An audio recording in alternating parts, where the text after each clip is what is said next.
All right, so let's continue the discussion on thermodynamic potential. The next one is Gibbs free energy. Before going into Gibbs free energy, let me clear you one more thing. In the last class, when I have written the last two statement, I have forgotten to mention these things. These two, this one. This process has to be reversible. Then only the equality holds, right? Otherwise, this equality doesn't hold. So this was the minor correction in the last class. Fine. So let's come to the Gibbs free energy. We have discussed the main core motivation to discuss Gibbs free or any free energy or thermodynamic potential. Why do we need it, and why do we discuss all these things into the first place? Now let's come to the Gibbs free energy.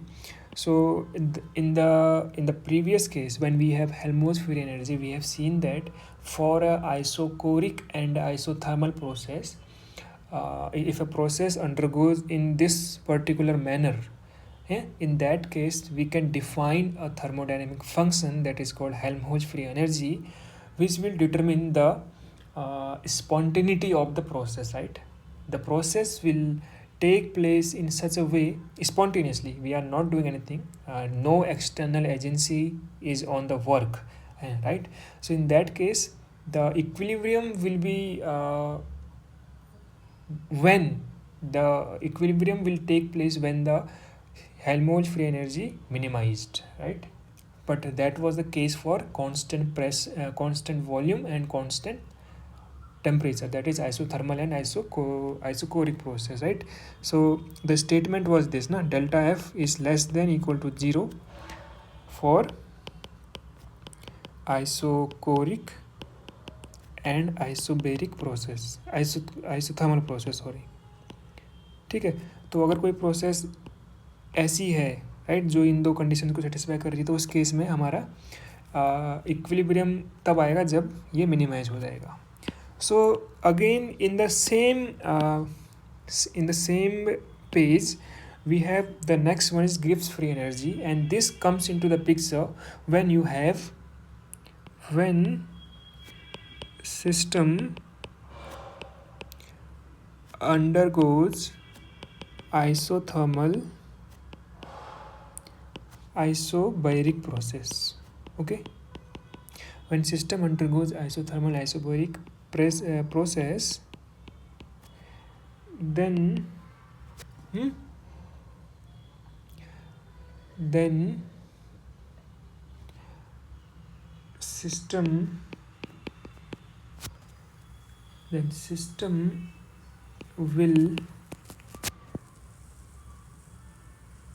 system will direct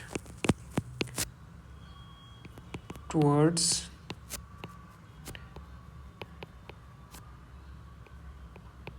decrement of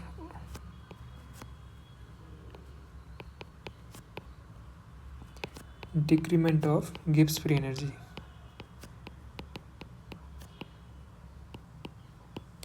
okay, so अगर कोई ऐसी process होती है तो उस case में system spontaneously इस तरीके से वो स्टेट को चेंज करेगा ताकि वो फाइनली इक्विलिब्रियम में आकर के सिस्टम का गिब्स फ्री एनर्जी मिनिमाइज हो सके.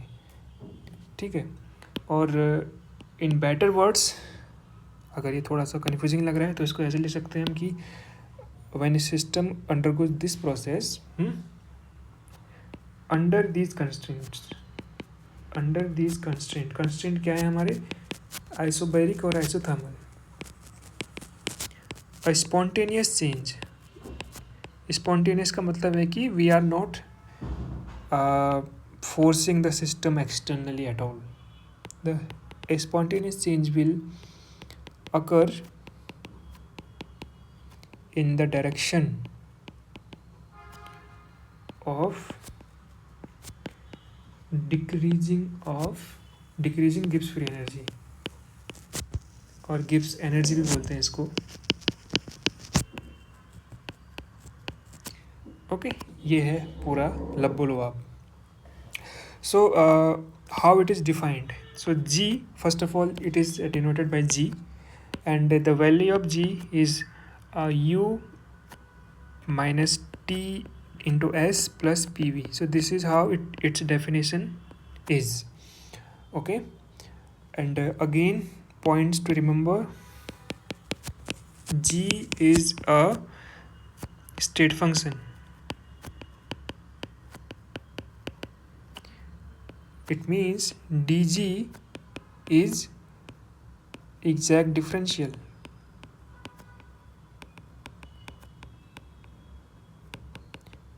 Fine. Okay, and G is called thermodynamic potential.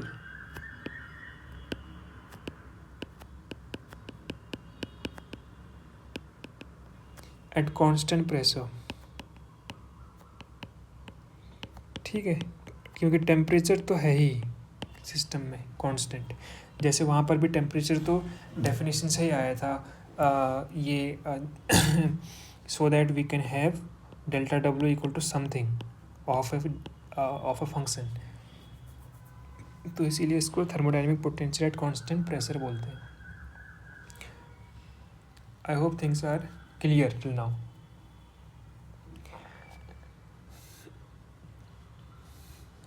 So it means that the state of minimum G is the state of stable equilibrium. जब ये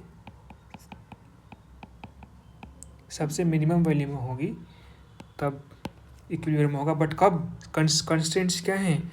eight definite value of P and T, ये जब fix हैं तब, क्योंकि process isobaric है आइसोबोरिक है. ठीक, तो यहाँ तक ये वाली बात आ गई. Now look at the formula for G. Since G equal to T U minus Ts plus PdV, PV. Let's take differential. So dg is nothing but du minus Tds minus sdt plus Pdv plus Vdp. Okay, if you see du plus Pdv, what is this? Du plus Pdv is nothing but dq, and dq is nothing but Tds. Okay, so we can replace these two quantity by TDS minus TDS minus SDT plus VDP. ठीक है, क्या किया मैंने? Let me not over step. मैं इसको क्या कर रहा हूँ, जस्ट ये कर रहा हूँ और ऐसे लिख रहा हूँ. Fine.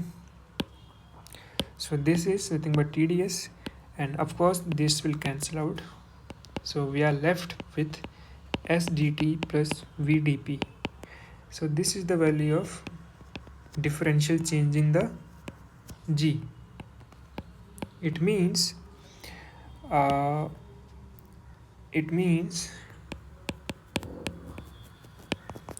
temperature and pressure is the natural pair of coordinate, or natural pair of variable for Gibbs free energy.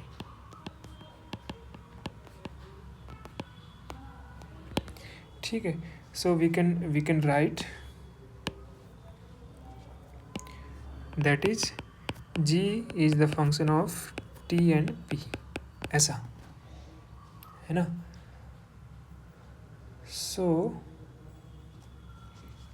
with this dg is nothing but del G by del T at constant P into dt plus del G by del P at constant T into dP. ठीक है, so if you compare these two equation, star and double star,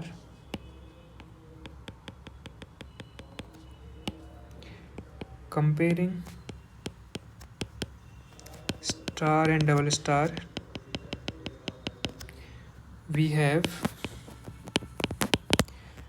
entropy is equal to minus del G by del T at constant pressure, and volume is nothing but del G by del P at constant temperature.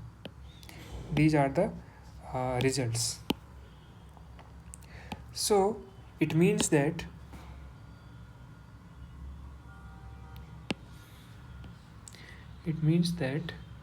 a system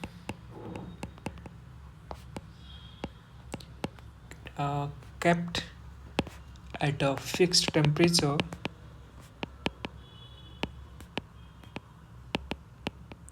and pressure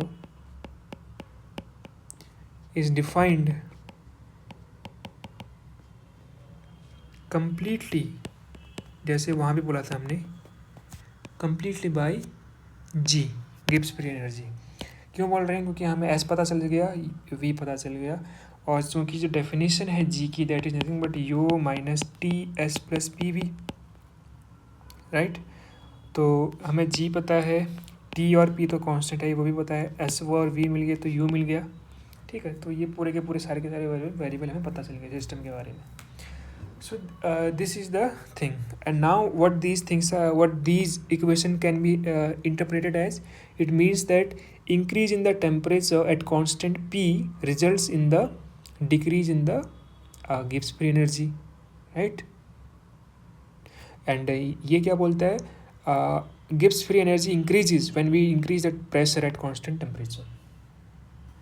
So ऐसे हम इसको interpret कर सकते हैं। तो एक बार मैं थोड़ा सा इसको रिपीट कर देता हूँ कि चल क्या रहा है गेम। गेम ये चल रहा है कि अभी तक हमने दो थर्मोडायनामिक पोटेंशियल पढ़ लिए हैं।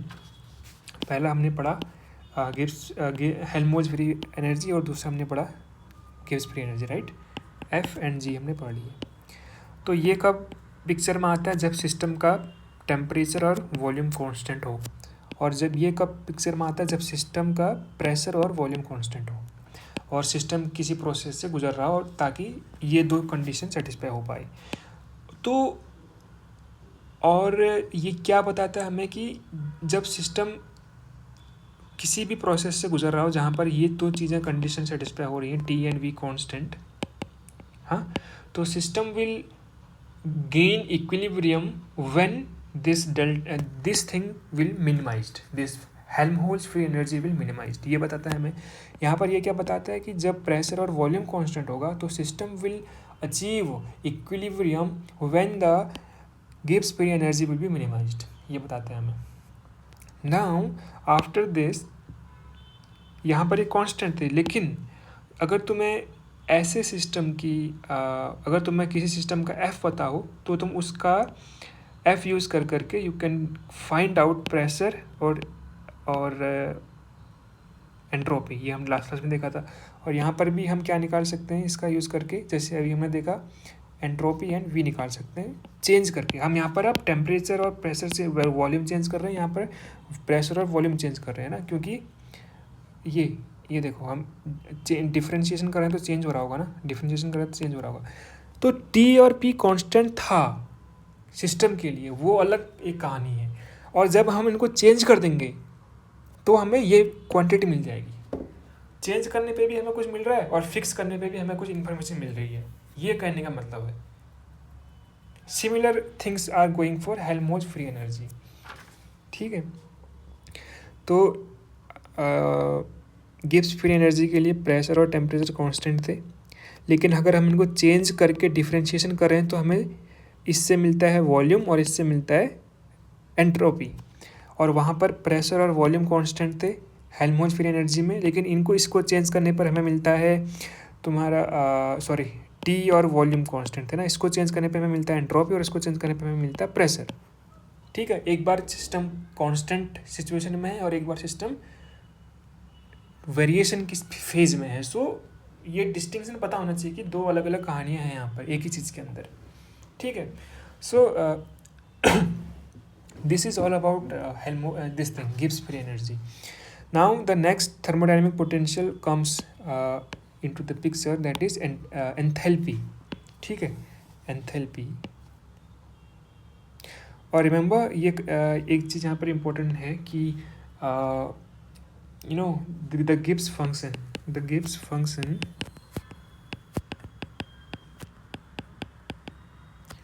G is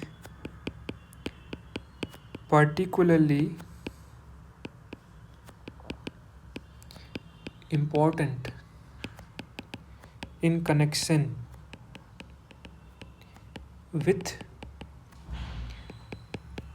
process involving change of phase, जो हमने पहले पढ़ चुके हैं, जो हमने पहले पढ़ लिया है, राइट।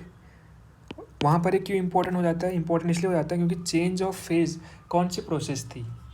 आइसोथर्मल एंड आइसोबेरिक, यानी कि T इज़ कांस्टेंट और P इज़ कांस्टेंट। और यहाँ पर भी इस केस में भी जब G की हम बात करते हैं, ऐसे प्रोसेस की बात करते हैं जहाँ पर ये कांस्टेंट हो, तो इसीलिए यहाँ पर ये वाला G कांस्टेंट हो जाता है। और इसीलिए जब हम आगे फेज चेंज पढ़ेंगे तो इस G का इम्पोर्टेंट रोल होगा, right. First order phase transition या सेकेंड ऑर्डर फेज ट्रांजिशन का हम जब पढ़ेंगे concept, then the G will be the main hero of that picture. So now coming to the enthalpy.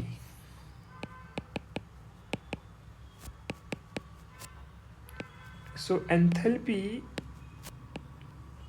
first of all, denoted by H and defined as H equals U plus PV. इसकी ये definition आती है. ऐसी definition क्यों आती है? I am not discussing this because it will make you more confusion, because the same thing we have discuss for F. क्योंकि जो चीज़ मैंने एफ के साथ डिस्कस कर ली ना, वही तरीके से हम इनकी डेफिनेशन भी निकाल सकते हैं, but let's avoid that thing for now at least. So again जैसे हमने देखा था कि यहाँ पर when a system undergoes isothermal and isobaric process, under these constant and spontaneous change will occur in the direction of decreasing of free energy, Gibbs free energy, right. ऐसे ही इस case में क्या होगा पता है? इस केस में कंस्ट्रेंट चेंज हो जाएंगे, ठीक है. पहले हेल्महोल्ट्ज़ फ्री एनर्जी में क्या कंस्ट्रेंट थे? वॉल्यूम एंड टेम्परेचर, ठीक. इस पे क्या कंस्ट्रेंट हैं? गिब्स फ्री एनर्जी पे क्या कंस्ट्रेंट है? टेम्परेचर और प्रेशर. यहाँ पर जो कंस्ट्रेंट है वो ये है कि system undergoes now the system undergoes isobaric and isentropic, ठीक. तो if system undergoes under this process, then the spontaneous change will occur in the direction of decreasing the enthalpy. The same thing. Okay, I think ये सारे के सारे pattern match हो रहे होंगे कि वहाँ जो चीज़ हम वहाँ करते हुए आ रहे थे, सेम चीज़ we are doing here also. ठीक हो गया.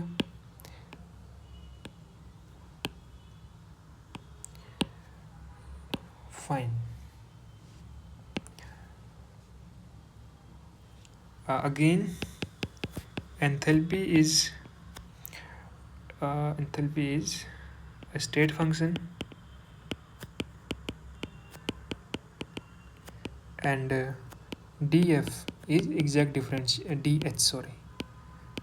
dH is an exact differential,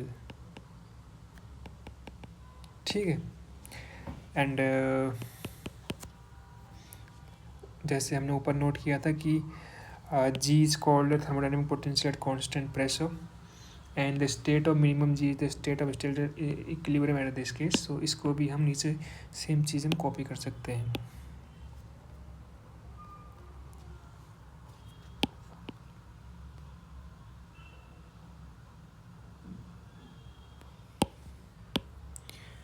so H is called thermodynamic potential at constant pressure and entropy. और यहाँ पर भी the state of minimum H is the state of equilibrium at a definite value of, क्या क्या variable है यहाँ पर, S and P and S, ये लिख सकते हैं।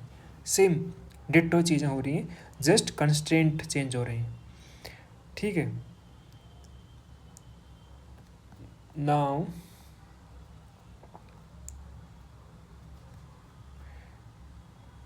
आफ्टर दिस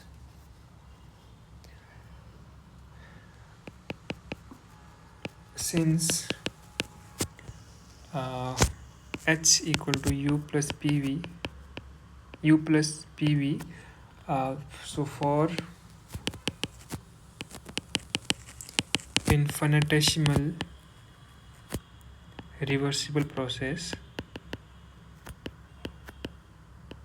यानी कि हम डिफरेंशियल चेंज की बात कर रहे हैं, D H is nothing but D U plus P D V plus V D P. और if you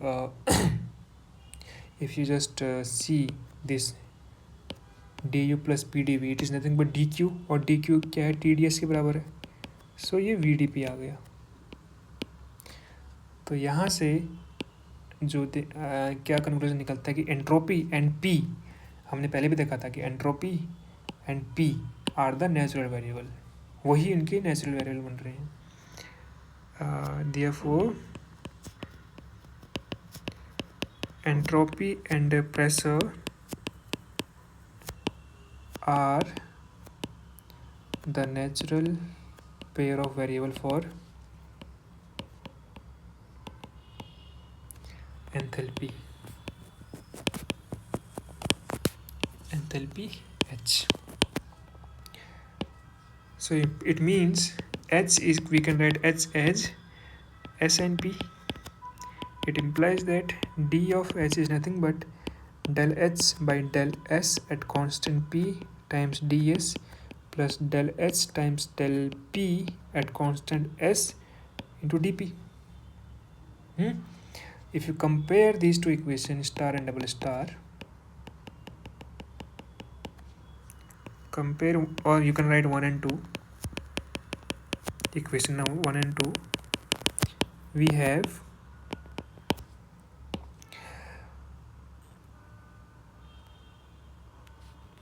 temperature is nothing but del h by del s at constant p, and volume is nothing but del h by del p at constant s. So you don't need to remember, you can just compare it, ठीक है। और उसके बाद मैं अभी एक थोड़ा सा ट्रिक बताऊंगा जिससे सारे के सारे रिलेशंस तुम बहुत आसानी से याद कर सकते हो, निकाल सकते हो, याद क्या कर सकते हो।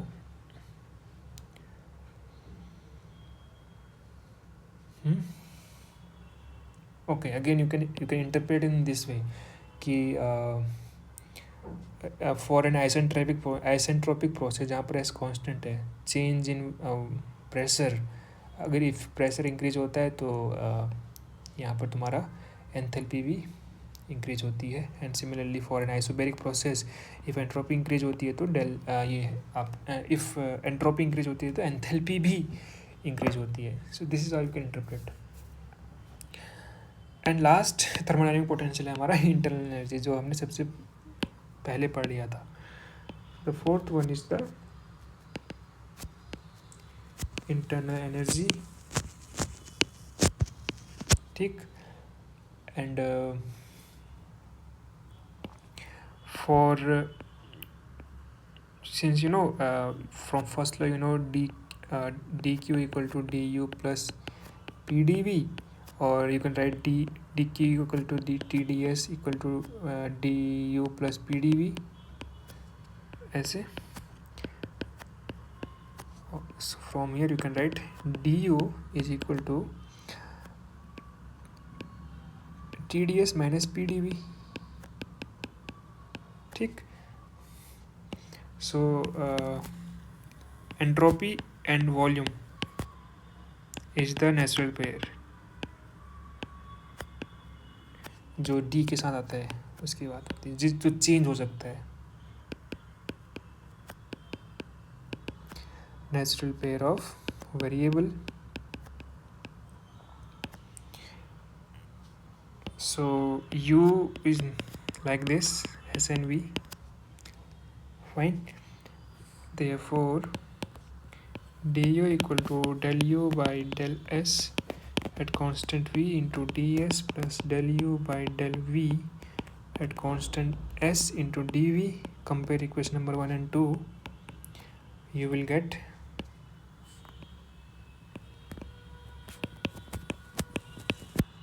temperature is nothing but del U by del S at constant V, and pressure is nothing but minus del U by del V at constant S.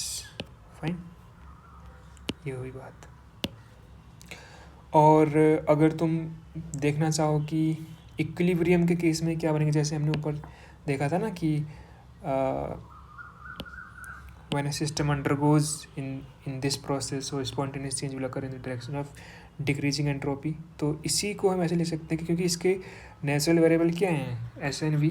सो तो हम इसको ऐसे ले सकते हैं कि for an isochoric isentropic process, हाँ V N S constant है जब आइसेंट्रोपिक process, ठीक, the system goes to equilibrium if internal energy is minimized. ऐसे बोल सकते हैं इसको. System goes to equilibrium when or if or when, whatever you want to write. Just for sake of your understanding I am writing all these things, है ना.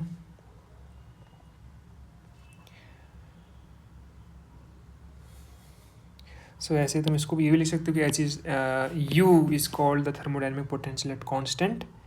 Constant क्या आएगा, pressure तो नहीं आएगा ना, कांस्टेंट वी एन एस आएगा. And the state of minimum U is the state of equilibrium, stable equilibrium with definite value of V and S. ठीक है, तो ये आ जाएगा. तो यू मस्ट बी रियलाइजिंग कि यार इतनी सारी चीज़ें हैं, 4 हमने थर्मोडायनेमिक पोटेंशियल देख लिए हैं, और इतने कैसे याद होंगे हमें, कभी P आ रहा है, कभी V आ रहा है, कभी T आ रहा है, right.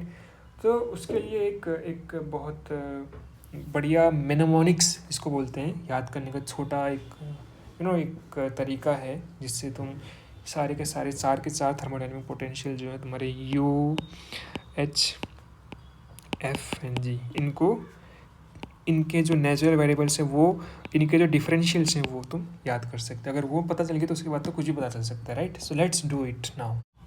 Okay, so let's come to the Gibbs free energy. So it is defined as G equals U minus TS plus PV. Okay, so and from where it is coming? It is coming from a very rigorous derivation, the way we have derived in the last case, the Helmholtz free energy case. So this comes into the picture, and the thing is that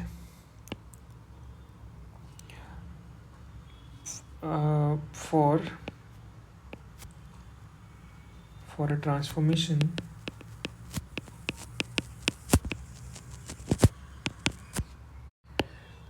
तो उससे पहले एक छोटी सी चीज़ देख लेते हैं कि सो ये जो पहला थर्मोडायनेमिक पोटेंशियल था, ये दूसरा, ये तीसरा, ये चौथा, if they are less than equal to 0, so these 4 are called condition for equilibriums, हाँ, एट डिफरेंट कंस्ट्रेंट. ठीक है, पहले का तो we can write this is the condition for equilibrium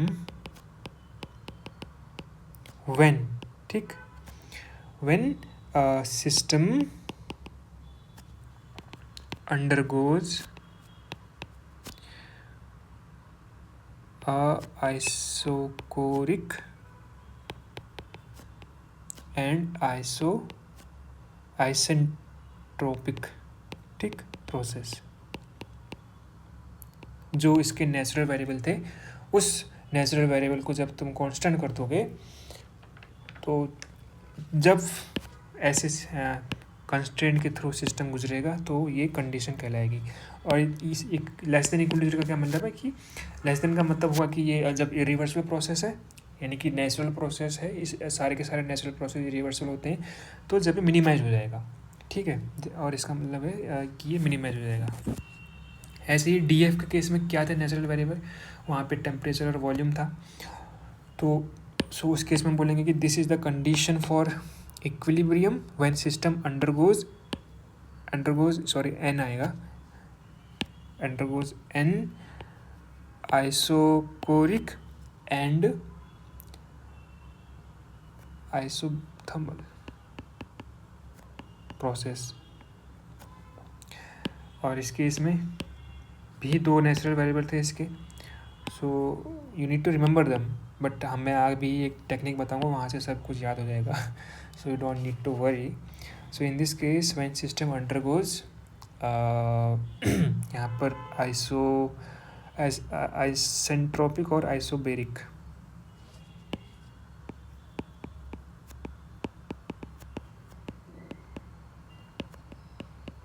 ऐसा। और डीजी का जो केस है वो है isobaric and isothermal.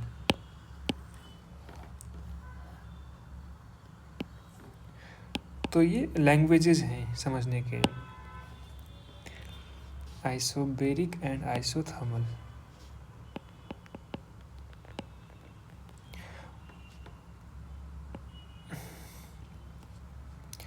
And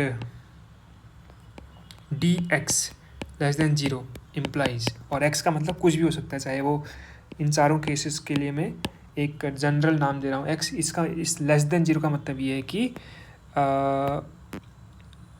x gets minimised for irreversible case, irreversible process, or x is conserved for reversible process। हाँ, क्योंकि ये जो लेस देन का साइन है वो इरिवर्सिबल के लिए है। अगर रिवर्सिबल प्रोसेस होगा तो इस केस में डी एक्स जीरो हो जाएगा, यानी कि ये चारों के वेरिएबल्स, चारों के चारों थर्मोडायनेमिक पोटेंशियल जीरो हो जाएंगे, उनका चेंज जीरो हो जाएगा। तो यानी कि चेंज जीरो का मतलब कंजर्व हो गया। तो ये भी एक तरीका है बोलने का। तो बहुत तरीके हैं बोलने के, बट तुम्हें पता होना चाहिए कि एसेंस क्या है। और जब ये मिनिमाइजेशन का केस तभी आता है जब प्रोसेस इरिवर्सिबल होती है, जब प्रोसेस स्पॉन्टेनियस होती है, जब प्रोसेस नेचुरल होती है। ये सब एक ही नाम है, irreversible process, natural process, spontaneous process, ठीक है। और जब ये है रिवर्सिबल प्रोसेस है तब तो हर एक वहाँ पर मूवमेंट इक्विलिब्रियम का, तो यहाँ पर रिवर्सिबल प्रोसेस में तो इक्विलिब्रियम की कोई बात ही नहीं है, तो वहाँ मतलब उसके डिस्कशन से ही वो आउट हो गया। तो मेन कंसर्न हमारा इस पर रहता है जब इक्वल टू का साइन ना हो, बट इन जनरल दोनों साइन आते हैं। तो ऐसे जब होगा तब मिनिमाइजेशन की बात होगी, जब इक्वल टू की बात होगी तब तो फिर चेंज ही नहीं हो रहा कुछ। So I think things are fine to you now. So let's see that mnemonic diagram. इसका मतलब है कि याद रखने का एक तरीका, एक युक्ति कैसे याद रखें।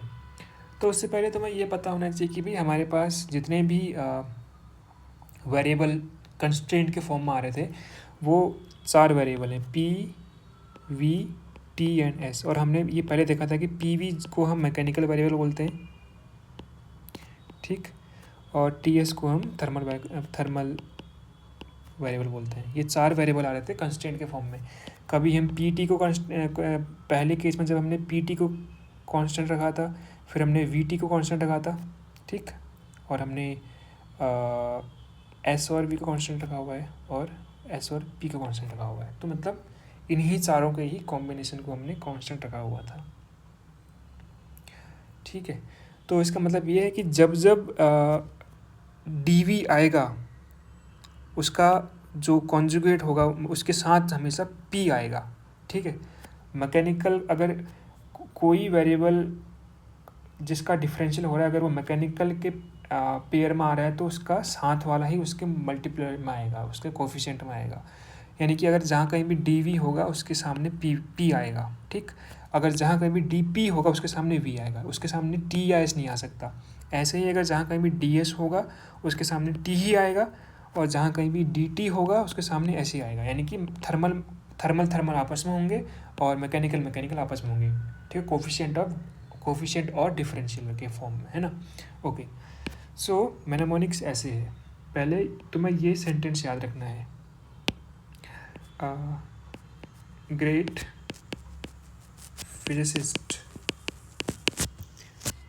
physicists have studied under very fine teacher।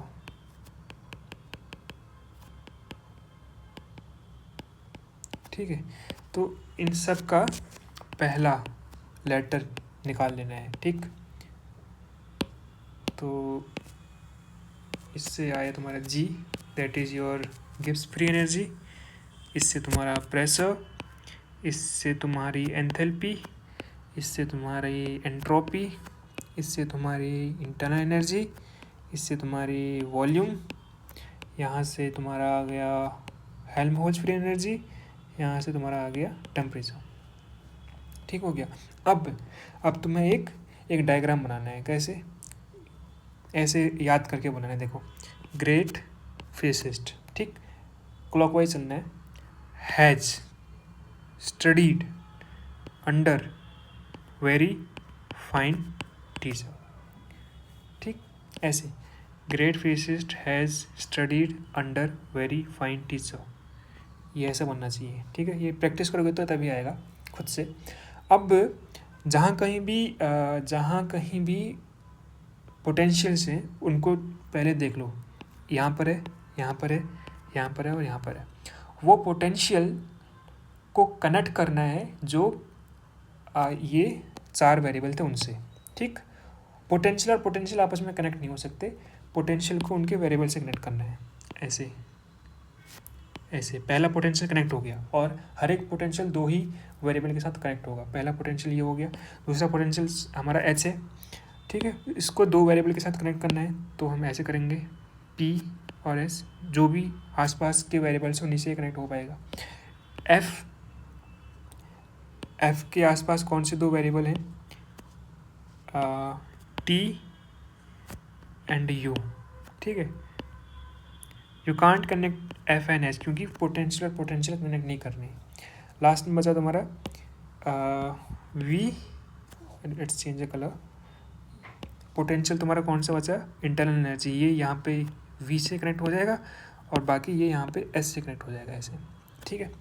इतना अगर तुम्हें आ गया तो अब तुम्हें क्या करना है, ये देखना है कि जो हम कोऑर्डिनेट सिस्टम पढ़ते हैं कि राइट को जाएंगे तो प्लस, नीचे को जाएंगे तो माइनस, ठीक है, ऊपर को जाएंगे तो प्लस और लेफ्ट को जाएंगे तो माइनस, ठीक। वो सिंपल, ये जो एक्स हम कार्टेशियन कोऑर्डिनेट पढ़ते हैं, ये राइट को हम पॉजिटिव मानते हैं, लेफ्ट को हम नेगेटिव मानते हैं, और वाई एक्सिस के अपर डायरेक्शन को हम पॉजिटिव मानते हैं और डाउनवर्ड को हम नेगेटिव मानते हैं। ऐसे ही ये करना है। तो अगर आप पहले उसकी बात करें, थर्मोडायनेमिक पोटेंशियल की बात करें, तो that will be D G. हमें ये रिलेशन चाहिए, अगर ये रिलेशन आ गई तो सब कुछ आ सकता है। डी जी निकालना है, ठीक है। तो देखो, हम डी जी किससे कनेक्टेड है, मतलब जी किससे कनेक्टेड है? इन दोनों से कनेक्टेड है, तो जिससे कनेक्टेड है उसका डिफरेंशियल आएगा डी पी और डी टी, ठीक। अगर राइट को गए तो पॉजिटिव और लेफ्ट को गए तो नेगेटिव। और मैंने बोला था कि डी पी का हम सफ़र कौन है, क्योंकि कौन से पेयर में आता है, ये मैकेनिकल के पेयर में आता है, तो ये वी बनेगा इसका हम सफ़र और इसका एस बन जाएगा, सिंपल। ये हमारा पहला रिजल्ट आ गया। तो हम इसको पीछे जाकर देख सकते हो कि इट इज़ मैचिंग और not. Second one, let's talk about H, enthalpy की बात करते हैं, ठीक है। एंथैल्पी की अगर हम बात करें तो D H is nothing but किससे कनेक्टेड है? एस से और पी से, ठीक। जिससे कनेक्टेड है उसका डिफरेंशियल आ जाएगा डी पी डी एस। ये upward positive, rightward positive, positive positive. ठीक, तो P का हमसफ़र कौन है? V, और S का हमसफ़र कौन है? T। ये आ गया। ठीक है, simple. Now the third one, this is your F। किससे कनेक्टेड है? T और V से कनेक्टेड है। तो DF will be nothing but plus, पहले तो लिख देते हैं कि जिससे कनेक्टेड उसका डिफरेंशियल DT और DV। अगर T लेफ्ट में है तो नेगेटिव है ना, लेफ्ट में है तो नेगेटिव, और V डाउनवर्ड है तो भी नेगेटिव, राइट। सो और T का हमसफ़र कौन है? S, और V का हमसफ़र कौन है? P। So this is how you can write it. The last one, internal energy. ये तो अगर तुम ना भी तुम यहाँ से करो तो तुम्हें याद होना चाहिए फर्स्ट लॉ से, but still for the verification of this technique, किससे कनेक्टेड है? V और S। So your DU equals DS और DV, और S ऊपर को है तो पॉजिटिव, लेफ्ट को है तो नेगेटिव। ठीक है, S पॉजिटिव और P DV नेगेटिव, S का हमसफ़र T और V का हमसफ़र P। या so this is how you can write down the all possible four possible differential of thermodynamic potential. अब यहाँ से तुम देखो ये भी वो रिलेशन भी निकाल सकते हो कि यहाँ से क्या रिलेशन आ जाएगा? V equal to del S by del P at constant temperature. ठीक है, इसके जिसके साथ डिफरेंशियल है वो इसके नेचुरल वेरिएबल है, ये तो ये जो G नेचुरल वेरिएबल किसका हो जाएगा? P और T का। H किसका नेचुरल वेरिएबल हो जाएगा? P और S का। और F किसका नेचुरल वेरिएबल हो जाएगा? T एंड V का। और U किसका हो जाएगा? S और V का। तो अब इस यहाँ से अगर तुम del G by del P at constant temperature करोगे, सॉरी ये G होगा, तो ये वॉल्यूम आ जाएगा। ऐसे ही फिर del G by del T at constant P will be S, लेकिन माइनस है तो माइनस यहाँ आ जाएगा। तो ऐसे ही तुम सब कुछ जो पीछे निकाल रखे थे वो निकाल करके वेरीफाई कर सकते हो। Okay, so this is how this याद रखने की तरीका काम करता है। So you have to remember this thing. देखो, अगर तुम उसको 4-5 बार और 4-5 दिन तक लगातार प्रैक्टिस करोगे तो तुम्हारे माइंड में फिक्स हो जाएगा, और you can find out all the differential change in the thermodynamic potential. अगर ये आ गया तो उसके बाद तुम इसके नेचुरल वेरिएबल निकाल सकते हो, और बाकी जो ये इनके रिलेशंस जो हैं वो निकाल सकते हो कि चेंज करने पर क्या क्या होता है। Fine, this is all about thermodynamic potential. In the next class I will talk about the how to get Maxwell relation with the help of thermodynamic potential, and then we will go to the TdS equation, and finally the phase transition thing.